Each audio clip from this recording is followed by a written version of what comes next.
All right, let's move on now with a check on the top stories in today's French newspapers, hot off the press, with Flo Villamino. Hello there. Now, we're going to start with a word on French politics and the return of somebody we haven't spoken about for a couple of months at least. Yes. Yeah. François Hollande, the former president, of course, he's actually broken his silence on his successor, Emmanuel Macron, talking about his plans for changing laws, not particularly glowing words. That's right. François Hollande broke his silence, and by doing so, he actually broke a promise.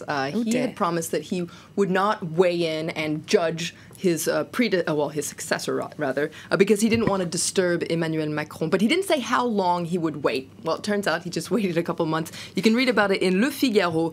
So he spoke out yesterday, and you can see he had a word of warning for Emmanuel Macron. What was his word of warning? He said, don't ask French people to make sacrifices that aren't useful. Now, what he's talking about is Macron's plan to reform the labor code. And he went on to say that making the labor market more flexible than Hollande did during his presidency would only create tension. So tackling Macron and pumping himself up a little bit as well.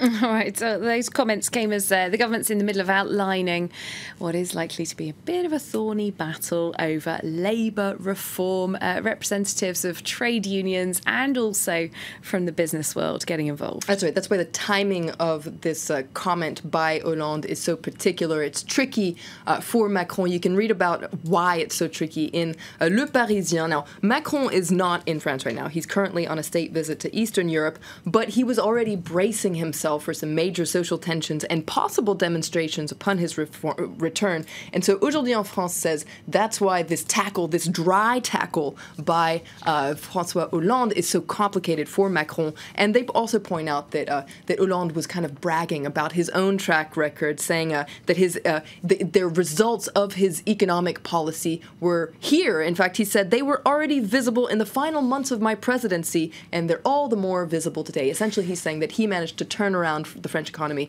at the very end, I guess. Okay, well, we are where we are, aren't we? And Emmanuel Macron is where he is, which is Eastern and Central Europe. He's actually over there talking about jobs, but it's this issue that we've mentioned before about workers from Eastern Europe who come over to France and they're paid lower wages. That's right. It's called the issue of posted workers. I should say not in every single case. Not in every single case. Often. Oh, this was actually a key pledge by Emmanuel Macron. He essentially said that he wanted to make the European Union more protective of its citizens. This is what he was promising when he was running for president. And so now that he's president, he's, hell-bent on making that the case. Well, it's one of the reasons why a lot of people want to leave the European Union. Absolutely, the rise of populism, etc. It's a big issue in the Brexit referendum. Indeed, and it's a big issue here in France as well. On the front page of L'Opinion, what you can read about is Jupiter. So this is how the French press refers to Emmanuel Macron. Jupiter wants to make Europe into a shield. And you can see Macron saying here, we must limit the number of posted workers from Romania, Bulgaria, Slovakia. Now, the two guys you can see there have chimed in, and they're saying, and Brazil as well. Now, you can see that they're a little bit battered and bruised. These are the coaches from Toulouse and Guingamp, so football clubs that have taken quite a beating from Paris Saint-Germain, the Paris team that's been doing quite well since the Brazilian player Neymar Jr. Joined their ranks. So you can see, I guess they're saying that he's somewhat of a posted worker, though he's making a lot of money. So it's not quite the same issue, is it? But I like how they're trying to bring football into politics there.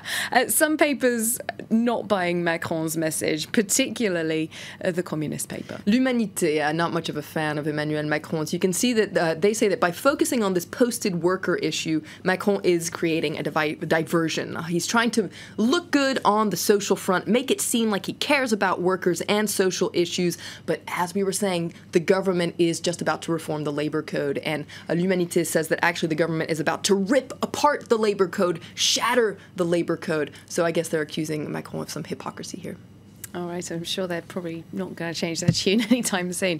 We're going to move on to another issue. Now, over in the United States, I'm sure you're aware that there's an ongoing debate about these Confederate history symbols, statues, Robert E. Lee, all of that kind of thing. Here in France, there's a similar debate going on as well about the controversial past of France. It's a really interesting debate, and you can read all about it in Libération today. It talks about how France has its own ghosts as well. Now, in the wake of what we're seeing in the U.S., France France has to face up to its own scars concerning slavery and its colonial past, essentially. Now, Libération points out that this is indeed a very dark chapter in French history. It's still very visible as well. You can see they're talking about how there's a street memory. There are statues, historical plaques, street names in several cities, and especially French ports, all visible reminders of the role that France played during the slave trade. Now, that photo you can see behind me, for instance, this is actually in Bordeaux. There's an angle on a street in Bordeaux. It's called Rue Paul Broca and Rue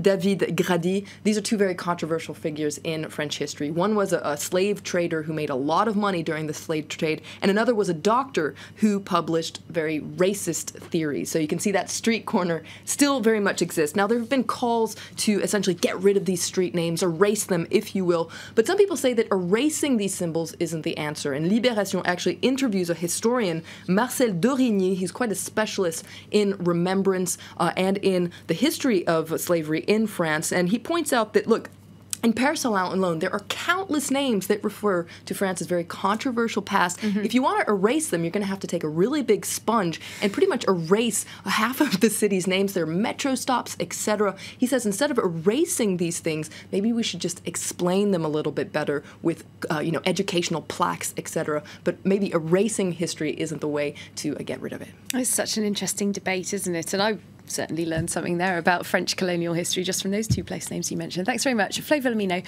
who'll be looking at the international papers for us a bit later on as well.